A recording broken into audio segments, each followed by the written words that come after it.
സൈന്യത്തിൽ സിഖ് വിശ്വാസികൾക്ക് അവരുടെ വസ്ത്രം ധരിക്കാൻ സ്വാതന്ത്ര്യമുള്ള പഠിക്കാൻ വരുന്നവർക്ക് അവരുടെ മതാചാരങ്ങൾ പാലിക്കാൻ കഴിയണമെന്ന് CPM general secretary MA baby പറഞ്ഞു. പള്ളുരുത്തി സെന്റ് റീത്ത സ്കൂളിലെ ഹിജാബ് വിവാദവുമായി ബന്ധപ്പെട്ട് തൃശൂരിൽ മാധ്യമങ്ങളോട് പ്രതികരിക്കുകയായിരുന്നു അദ്ദേഹം.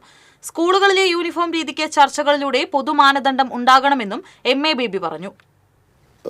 ആളുകൾക്ക് ഇടയിൽ മതത്തെ മുൻനിർത്തി ആശയക്കുഴപ്പം ഉണ്ടാക്കാനും വ്യത്യസ്ത മതവിശ്വാസങ്ങളിൽപ്പെട്ടവർക്കിടയിൽ സ്പർദ്ധ രൂപപ്പെടാനും ഒക്കെ ഇടയാക്കുന്ന തരത്തിലുള്ള പെരുമാറ്റം ആരുടെ ഭാഗത്തു നിന്നും ഉണ്ടാവരുതെന്നാണ് എനിക്കിതിനെക്കുറിച്ച് പറയാനുള്ളത്. ഇതുമായി ബന്ധപ്പെട്ട് കേരളത്തിലെ ഗവൺമെൻറ് ഇപ്പോൾ ചില ശ്രമങ്ങൾ നടക്കുന്നുണ്ട്, ചില നിലപാടുകൾ എടുക്കുന്നുണ്ട്. അതുതന്നെ പരസ്പരം ചർച്ച ചെയ്ത് ഇതിൽ ആര് ജയിച്ചു ആര് തോറ്റു എന്ന് സ്ഥാപിക്കുന്നതിനല്ല നമ്മൾ ഊന്നൽ കൊടുക്കേണ്ടത്. കേരളത്തിൻ്റെ ഈ സൽപ്പേര്, മതസൗഹാർദ്ദത്തിൻ്റെ മതനിരപേക്ഷതയുടെ നാടെന്നുള്ള സൽപ്പേര്, അത് സംരക്ഷിക്കുന്നതിന് എല്ലാവരും സഹകരിക്കണം. അതിൽ സ്കൂൾ അധികൃതർക്ക് വളരെ പ്രധാനപ്പെട്ട ഒരു പങ്കുണ്ട്. സ്കൂളിൽ പഠിക്കാൻ പോകുന്ന കുട്ടികൾക്ക്, വിശേഷിച്ച് അവരുടെ രക്ഷിതാക്കൾക്ക് ഒരു പങ്കുണ്ട്.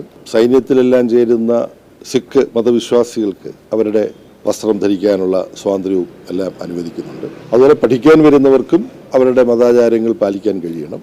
എന്നാൽ സ്കൂളിൽ യൂണിഫോം സിസ്റ്റം ഉണ്ടാവും. അപ്പോൾ ആ യൂണിഫോം സിസ്റ്റത്തിനുള്ളിൽ നിന്നുകൊണ്ട് ഇതെങ്ങനെ അംഗീകരിക്കാം തുടങ്ങിയ കാര്യങ്ങൾ ചർച്ച ചെയ്ത് ഇതിനകത്തൊരു പൊതു മാനദണ്ഡം ഉണ്ടാക്കേണ്ടതുണ്ട്.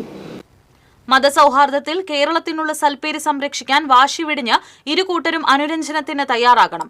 അതിൽ സ്കൂൾ അധികൃതർക്കും രക്ഷിതാക്കൾക്കും പങ്കുവഹിക്കാനുണ്ട്. ആര് ജയിച്ചു ആര് തോറ്റു എന്ന് സ്ഥാപിക്കാനല്ല ഇരുവിഭാഗവും ശ്രമിക്കേണ്ടത്. പാഠപുസ്തകങ്ങളിൽ എല്ലാ ഇന്ത്യക്കാരും സഹോദരീ സഹോദരന്മാരാണെന്ന് പഠിപ്പിക്കുന്നത് പ്രാവർത്തികമാക്കുന്ന സമീപനം ഉണ്ടാകണമെന്നും MA ബേബി പറഞ്ഞു.